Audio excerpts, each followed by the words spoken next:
Hi there, everyone. Welcome to Authors on the Air. I'm Hendrix, your guest host right now, and I'm here, so happy to be here with Tammy Oberhausen. Welcome, Tammy. Thank you.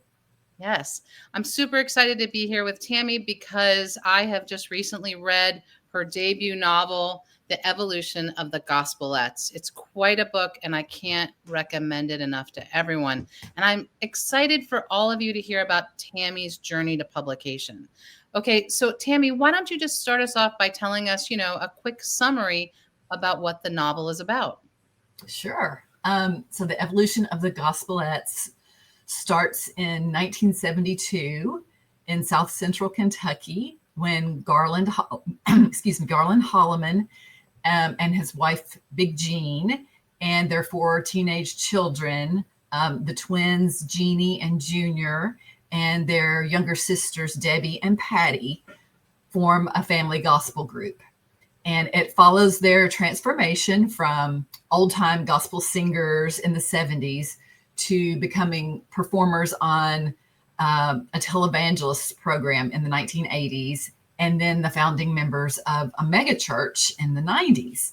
And over these decades, Jeannie, who's the oldest sister, the lead singer, kind of the engine of the group, and the protagonist of the book, finds that her beliefs have changed, and she's begun to question how her family and her community have come under the spell of this shady televangelist, Brother Orrin Alford. And she sees him, he's a snake oil salesman, and what he is teaching and doing is just a betrayal of everything that she's been taught by her family and in her church about honesty and compassion and loving your neighbor and valuing people over money. And she fights to save them from what she believes will be their destruction. So it's about family, it's about music, it's about change. Ultimately, I think it's about how people from the same family and the same community, the same culture, can come to see things so differently and what that does to them. Yeah, I think I've heard people say who are from Kentucky and Southern Kentucky, because the book is set in Southern Kentucky where Tammy and I both live, that they relate, that this was like their life. But here's what's interesting. I grew up in New Jersey, and it reminded me of my life. It reminded me of growing up with family struggles there. And, my parents were from Appalachia, so I would see them. But it reminded me of just what it's like to be in a family and have things be complicated. I related even though I'm not from Kentucky. So the other thing that's really interesting to me is this is a really beautifully written book. I am not this kind of writer. I wish I wrote this beautifully. I'm more of a stark, simple writer, and I focus on plot and twists and turns. But for some reason, you're able to do both. You have this incredible plot. It's hard to put your book down. It's a lot of twists and turns, but you also have this beautiful writing. And we're going to talk about your journey to publication in a minute. But I'm wondering, did you intend to straddle the line between literary and commercial and to appeal to both kinds of readers? Or was that a happy accident? Well, I appreciate that. I think having studied literature as an undergrad and grad student, and then in an MFA program, I was very much influenced by classic literature and aspired to be a literary writer. But at the same time, I hoped that my novel would appeal to readers of commercial fiction as well. I mean, the market, as you know, is more competitive than it's ever been. There are more books being published than ever before. Plus, there's a lot of other things that readers can be doing besides reading, a lot of other entertainment out there. And so I think if you want to have a readership at all, you have to kind of try to appeal to as many readers as you can while trying to stay true to your vision.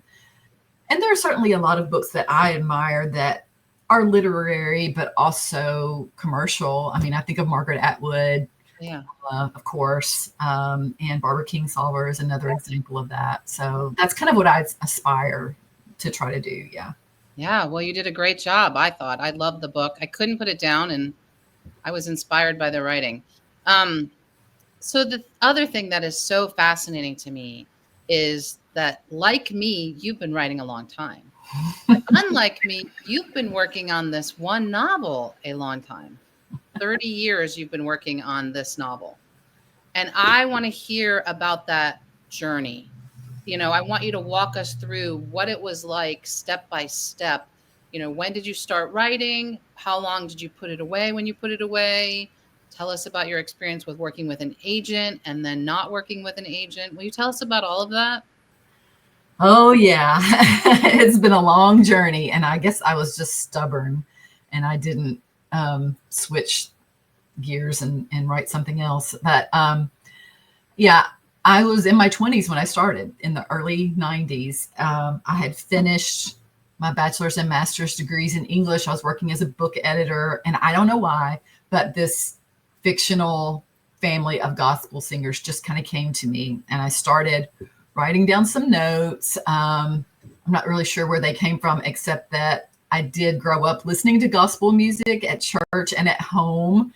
So it must have left an imprint, on my psyche. And I also, I grew up in a family, we kind of sang informally together. Like my parents sang around the house all the time. My fondest childhood memories are about singing with my dad's family, like out on the porch, playing guitars and harmonicas and singing. Wow.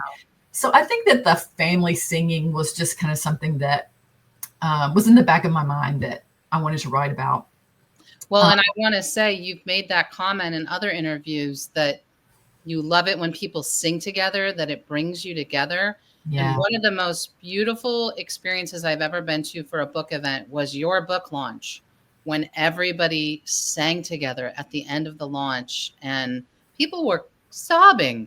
Really? I didn't know. Oh, you didn't know that? Yes, the person behind me was sobbing. And I teared up a little.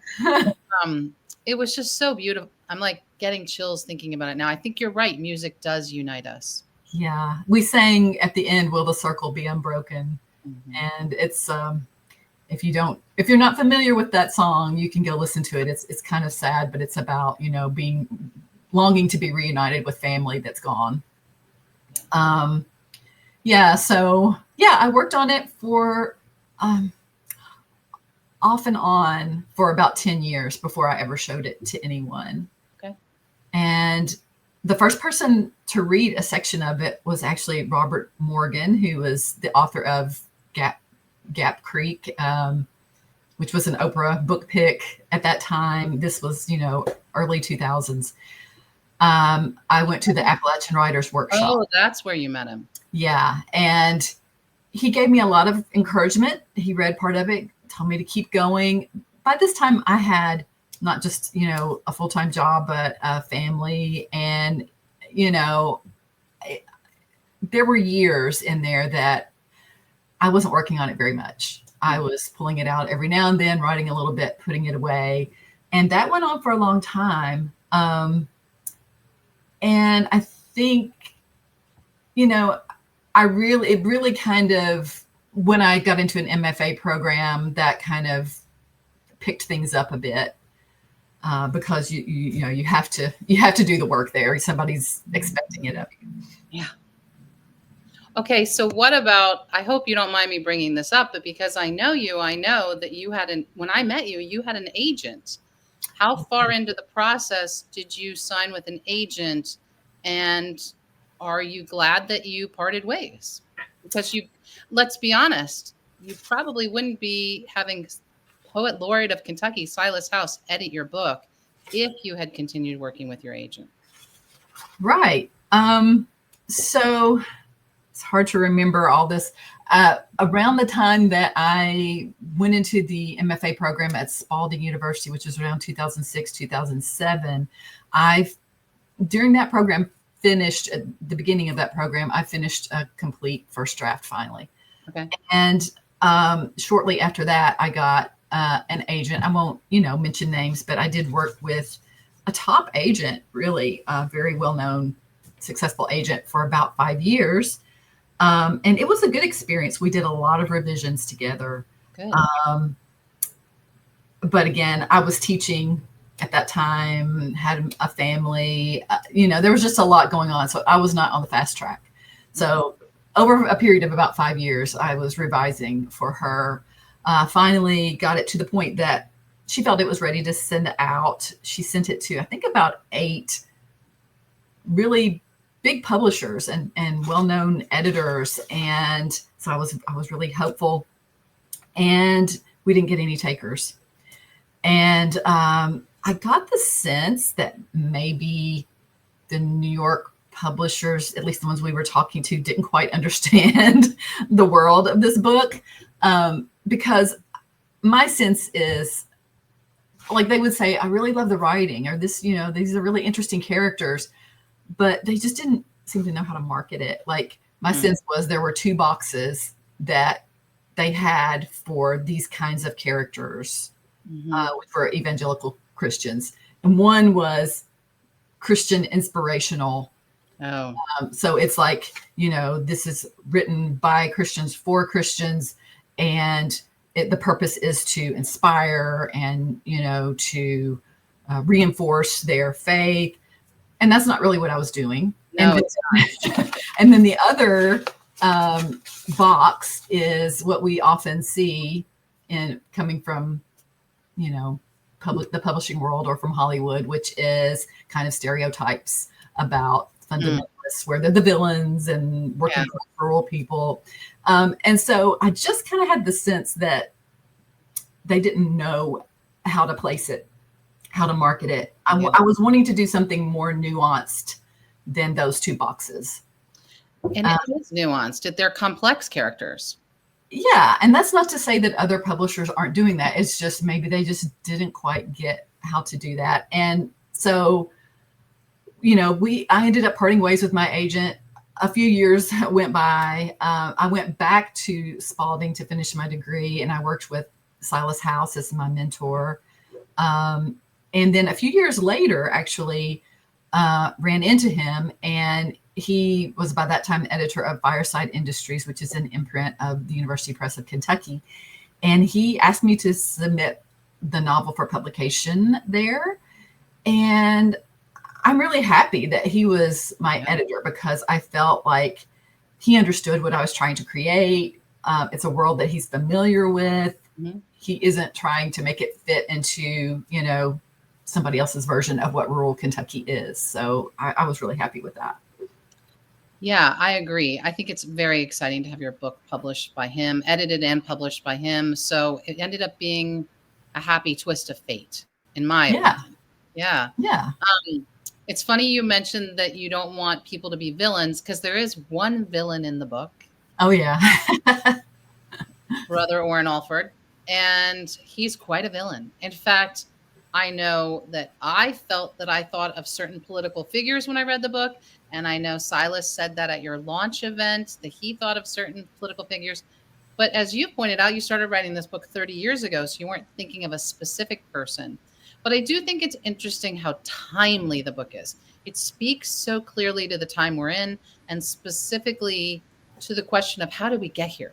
We all feel like we're in this time of uncertainty, and some of us are frightened. And I think that Jeannie Holliman speaks to those fears and that frustration. Like, I don't want my family to be lured in by this televangelist, but then she doesn't know how to stop it.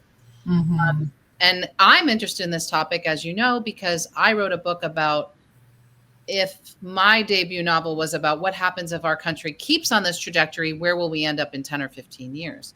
So this is a really interesting subject to me, and I thought you spoke to it very clearly, what we're going through. Did you intend to be speaking to the issues of our time now? Yes, it was definitely on my mind. And I have thought, my book is kind of like how we got here, and yours is where we could be going if it becomes. Let's hope not. Yeah, let's hope not, that dystopian theocracy in New America in your book. And I did have that at least as part of my intention in writing the book.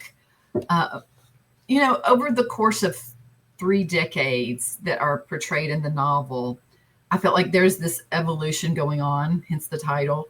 The individual character, main character, the family, their small town, the country, the culture, all of these things are evolving. And I was kind of seeing that along the way that was happening, how we were getting divided into two camps. I mean, the political camps, even geographically, it feels like sometimes we're being divided into two camps. And I was kind of thinking about how that was happening, even though I started it 30 years ago, because, you know, I definitely felt beginning at least 30 years ago that the evangelical church was being conflated with the Republican Party in America. And I was uncomfortable with that. And I think you see that play out with the characters, how Jeannie kind of goes in one direction and her siblings go in another in that regard.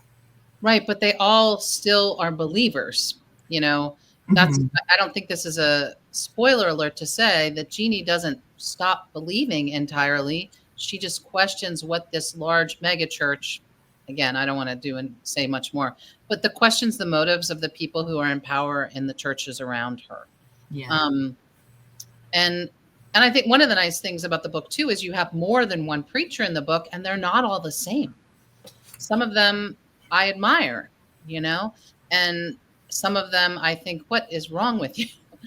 Yeah. That's really one of the strengths of the book, is that it's a very, as you said, nuanced, complex look at evangelical Christianity, especially in the South. You know, it's interesting what you're saying about publishing too. I don't also think you see that many books that are just literary novels, as opposed to a book that just speaking to inspire Christians about the South and Southern Christianity anymore. That seemed to be a thing in the 90s when you started the book, and maybe even the 80s, but you don't see that as much anymore, do you? Yeah, I don't know. What examples were you thinking of? Oh, gosh. You know, I always think of the Divine Secrets of the Yaya Sisterhood, but that one doesn't speak directly to Christianity. But I mean, and even like Steel Magnolia, there were just all these Southern novels in the 90s and the 80s. And I feel like, what are some of your favorite Southern novels? Have there been very many lately? I mean, of course, Silas's book, but that was not set in the South, his new book. Yeah, I like a lot of his novels, Lee Smith's novels as well. Barbara Kingsolver's. My favorite novel of all time, and the book that I just kept turning back to as I was writing, was Brad Watson's The Heaven of Mercury. Oh, yeah. I really love that book. And it is, you know, it is very definitely a Southern novel. And I don't know, you just have to read it. It's so funny, but it's also so poignant and moving and beautifully written. I'm putting that, it's in my TBR list from your book launch, and I got to bump it up as soon as I catch up. So one of the things I loved that I don't think I've ever heard you talk about is that the book is about people who are musicians. The Gospelettes are a gospel group. And then Jeannie's has a relationship with another musician. And I related so much to their struggles as a creative person.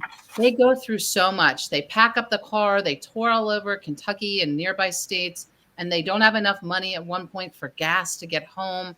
And it's just awful. They're not making any money, but they just keep going and going and going and singing and singing and singing. And it really reminded me of being a writer and packing up your car with books and touring all over the place and saying to yourself, is it really worth it? Jeannie says that. She says, are we really getting anywhere? Are we accomplishing anything? And I wondered if you intended to speak to the creative experience and how difficult it is to be, you know, a creative person, an artist in our world today. Was that one of your goals, or did that just happen? I did think about it. I don't know that it was a goal originally, but as I was working on it, I was just thinking, wow, all the parallels with being a writer. You know, I definitely identify with Jeannie's determination, you know, to make it in the music world. You know, I think most artists, musicians, writers, we have that ambition. We want to really do something, but also a loyalty to that creative source. And so we see that we want to be true to that spark. There's that constant pull between ambition and just the pure love of the art, of that creative spark, and just the determination to make that happen, whatever it takes, whatever you have to give, even if it doesn't bring fame and fortune, there's just something about that artistic impulse that keeps you motivated regardless of success. Yeah. Yes, I agree. I would actually recommend this book to people who are in a creative field, whether it's music or writing or art, to just show them sometimes it's worth it to do this, even if it's not making you rich or famous. I mean, Jeannie goes through a period, the Gospelettes go through a period when they're on the TV show, when they do experience a lot of fame and some money. But in the end, that doesn't change their lives. But I don't think that she regrets that she inspired so many people through her singing. Do you? And it wasn't necessarily the best part of her career. I think she would probably say the best part was the little singings that they did at churches, in the 70s rather than the success that they had in the 80s. Oh, yeah, for sure. You're absolutely right. And the book ends kind of reflecting back on one of those little moments. I don't want to give it away, but she runs into someone she met when she was, in the 70s, having those little church kind of performances. And it's very moving. I know we're running out of time, but I just have one more big question, and then we'll do a quick lightning round. So the big question is, what do you wish you had known before your debut novel came out? And what is it that you would recommend to people who want to be writers and who are just starting out? What do you know now that you didn't know then? Everything about the book business would have been good to know. Mm-hmm. Can you elaborate on that? I actually worked in publishing years ago. So I thought I knew a thing or two about the business, but a lot has changed since I worked in publishing. I think that there are just a lot of questions that I would ask, a lot of things that I would bring up that I did not, early in the process. And I just think there's a lot that we need to know about being writers today. It's more than your writing hat. It's a marketing and sales hat that most of us don't know anything about. Yeah. That a bunch of English majors trying to market their own books is pretty crazy. Yeah. Yeah. So I don't know what specific things I would say other than just be prepared to do more than you think that you're going to be doing in that regard. Promoting and marketing your book. Yes. Yeah. Like learn how to use Canva. Yeah. Learn how to build a website. Right. Yeah. Yeah. I think that that's unfortunate. And that it's interesting to me that a lot of graduate programs don't teach that. Like you got your MFA in creative writing and I got a master's degree and PhD in creative writing, and none of that was taught. Do you feel like the MFA was worthwhile? I do feel like I got a lot out of the MFA. I learned a lot about writing. I had structure, which was really important. Yeah. Accountability, I'm paying to do this actually. So I need to make sure that I'm getting something out of it. People are waiting for my writing. They're waiting for my packets. If I don't send them, that's going to mess them up, So there was a lot of accountability, structure, as well as, just learning about writing. I think it's just, you need some kind of community, and it doesn't have to be an MFA program. It could be some other kind of workshop or organization that you do, but some kind of community that you're working in. You really should not be trying to do it alone. Yeah. Yeah. Okay. Quick lightning round. Number one, what is your perfect writing environment? Where do you like to work? What, like day or night? And do you have any snacks or drinks? I work right here in this office. I have my armchair over there that I like to sit in with my laptop. Sometimes I sit out on the porch if the weather's nice. Spend a lot of time just looking out the window at the squirrels. We have white squirrels here in my yard, so I watch them frolicking.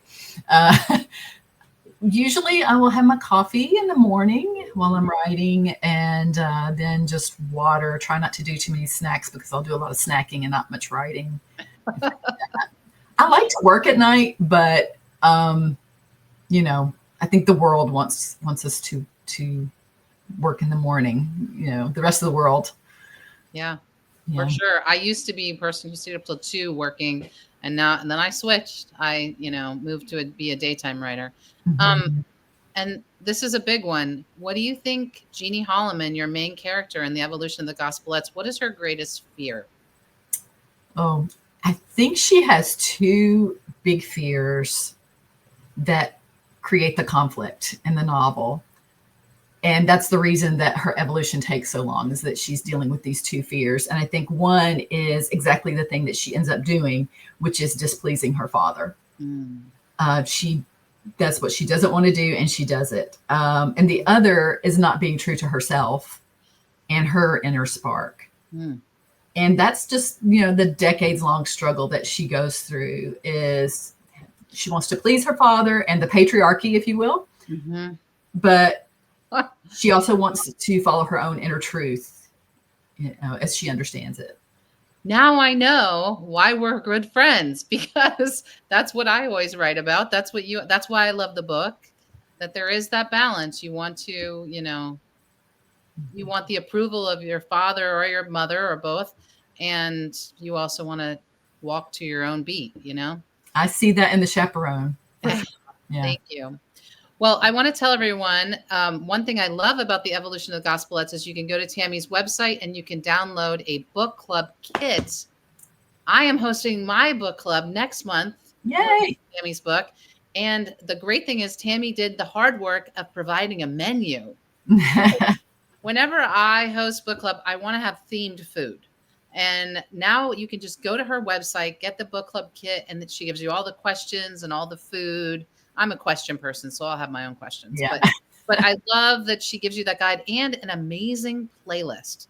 So I hope you'll check out the book, everyone, but I hope you'll also check the playlist. Is incredible. It has all these songs that the characters grew up listening to. How long is that playlist? Oh boy, 94 songs. Wow. And I have a Spotify playlist, and I've also added a YouTube playlist. So if you don't have Spotify, you can find it on YouTube. Oh, okay, great. All right. Well, thanks for being here, Tammy. Thanks to everyone for listening. And I hope you all come back to Authors on the Air. Thanks.